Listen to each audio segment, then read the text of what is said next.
ছবিটা আরো একবার দেখাবার চেষ্টা করব যে এই যে বড় বড় ইটের চাই, পাথর, বিভিন্ন জিনিস, যে এই যে ইটের চাই, পাথর, কংক্রিটের চাঙড় সমস্ত কিছু পড়ে রয়েছে, এইগুলি দিয়েই কিন্তু আঘাত করা হয়েছে।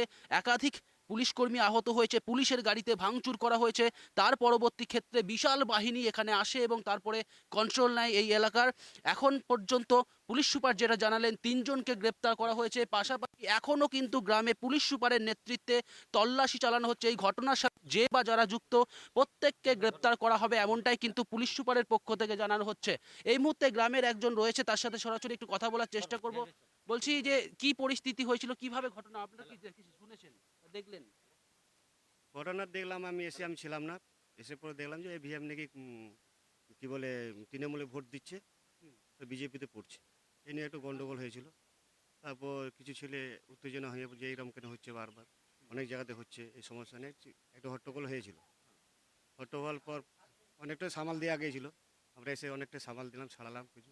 কিন্তু তারপরে এসে সিআরপিএফ এসে কিছু লাঠিচার্জ করে দিল ছেলেগুলোকে। তারপরে ডিল পাথর একটু সরে হয়েছে।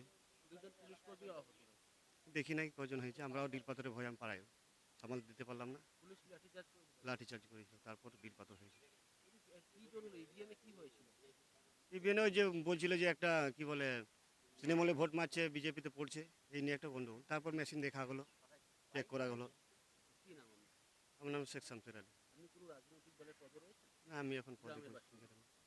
অর্থাৎ গ্রামের বাসিন্দা তারা বলছেন যে একটি রাজনৈতিক দলকে ভোট দিচ্ছেন, অন্য একটি রাজনৈতিক দলে ভোট পড়ে যাচ্ছে, এই অভিযোগ তারা করছেন।